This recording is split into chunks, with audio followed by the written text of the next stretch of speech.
¿Qué rol le asignas al Estado, a la política pública en esa función?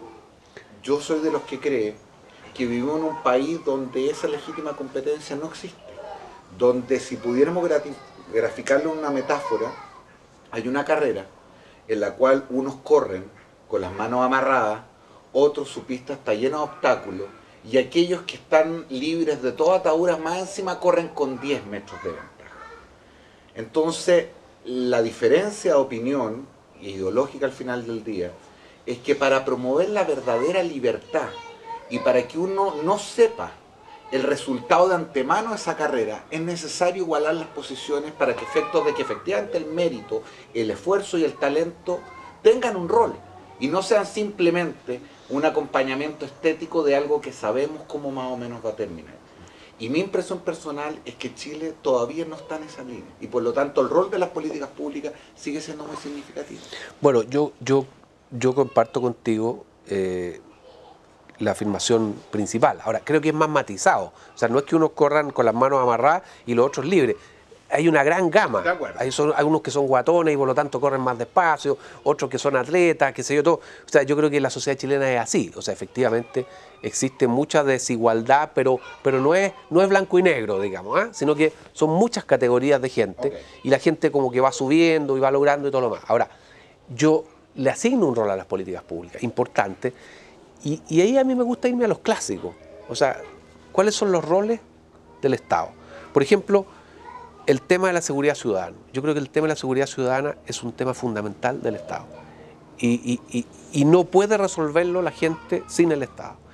Y claramente el tema de la seguridad ciudadana es un tema que afecta mucho más a la gente más pobre, ¿no? Porque en algún caso le determina un entorno de vida que puede ser un infierno. Y le determina que sus hijos tienen como alternativa más rentable desde el punto de vista económico ayudar a los carteles de la droga, ¿te fijas tú? Entonces, obviamente que desde el punto de vista de igualar oportunidades, las funciones clásicas del Estado, como son las tradicionales, digamos, seguridad ciudadana, las otras relaciones exteriores, proveer los bienes públicos y todo, yo creo que son las que hay que reforzar. Ahora, llega el tema de las prestaciones sociales, ¿no es cierto? Y ahí está la seguridad social, está la salud y está la educación. Sí. Y yo creo que ahí hay un rol del Estado, efectivamente. Yo creo que hay un rol del Estado, pero tengo diferencias importantes con lo que cree la concertación. Por ejemplo, yo creo que el Estado no debe asegurarle una pensión solidaria al 55% de la población en Chile. Que eso es un exceso, ¿no? Y yo aspiraría a que el país que yo vivo se lo garanticen al 15% que está en extrema pobreza, de todos modos, y probablemente al 15% que viene después también, pero no al 55%. ¿Ah? Y ahí yo tengo una diferencia, ¿te fijas tú? Y yo prefiero que eso se produzca por un sistema de pensiones que existe, que es el sistema privado, por capitalización, por esfuerzo y todo lo demás.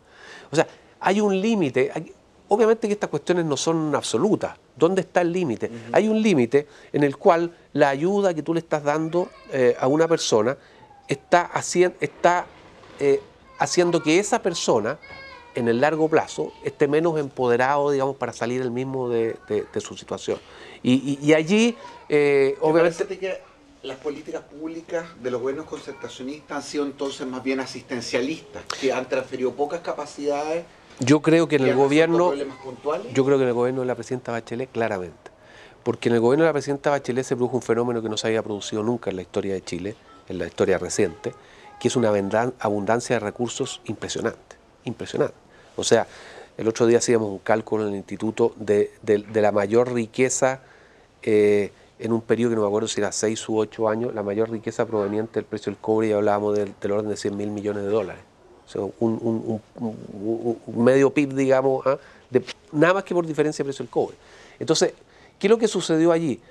Sucedió que el gobierno de Michelle Bachelet incrementó el asistencialismo hasta un punto que, a mi juicio, ya pasa ese límite, digamos, en que solamente el asistencialismo, o sea, no el asistencialismo, la asistencia social sirve para nivelar la cancha, sino que pasa la barrera en que transforma a los ciudadanos en clientes del Estado.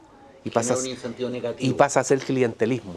Y eso es muy peligroso desde el punto de vista de la política, a mi juicio, porque transforma a los ciudadanos en clientes del Estado. Y ese no es el tipo de Estado que nosotros queremos. Y yo creo que antes no. Yo creo que antes las reformas que se hicieron en materia social han sido reformas que de alguna manera van tendiendo a tratar de igualar un poco más la cancha. Yo creo que en el gobierno de la presidenta Bachelet se pasó la mano. Y además porque es muy difícil políticamente, bueno, y la prueba fue que nadie lo hizo, oponerse a esas cosas. De acuerdo. ¿Te fijas? De acuerdo. Luis, hay un tema que suponíamos zanjado y se ha vuelto a abrir y que tiene que ver con la inscripción automática y el voto voluntario. De hecho, sin ir más lejos, debo confesar aquí que la columna o el posteo probablemente más comentado en nuestro sitio fue el que tú promoviste a propósito de la defensa del voto voluntario, que titulaste como Democracia Protegida, y que se terció una muy interesante discusión de todo tipo, académica, más pasional, a rato, en fin. Yo, como tú sabrás, soy partidario de la inscripción automática y el voto obligatorio. Y no siendo posible aquí reproducir esa discusión, me gustaría que trataras de hacerte cargo de 3 objeciones que son, a mi juicio, las fundamentales. La primera, si tú quieres, más de carácter político-filosófico, y es entender el derecho a sufragio no solamente como una prerrogativa, como un derecho probablemente tal, sino también como una carga.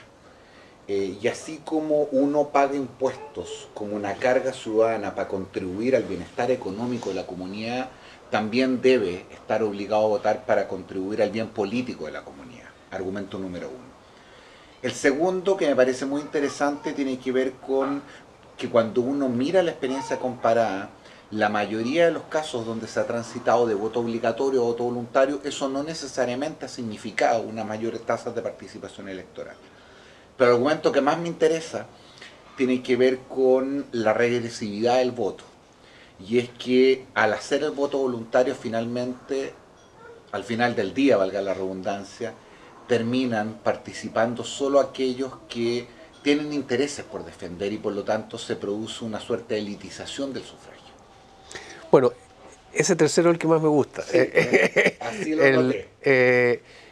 El primero, yo más que una carga, creo que, a ver, la inscripción automática te deja a ti, por así decirlo, habilitado para votar siempre que tengas ganas de ejercer ese derecho.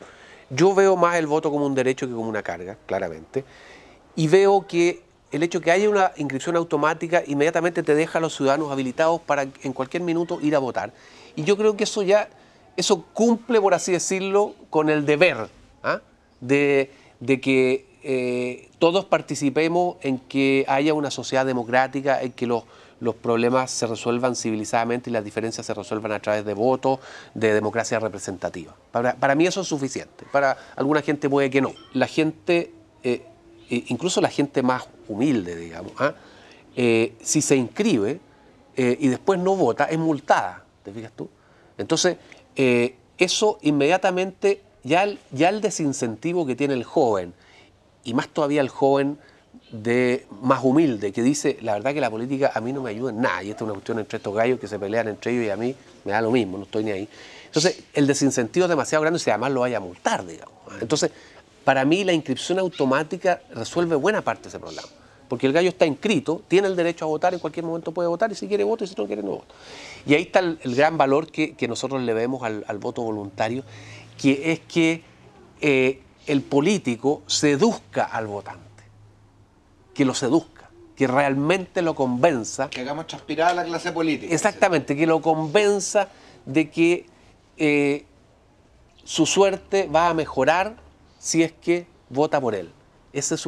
Yo creo que esa es una tarea que es consustancial a lo que tiene que hacer el político y que creo que con el voto obligatorio se rebaja su importancia.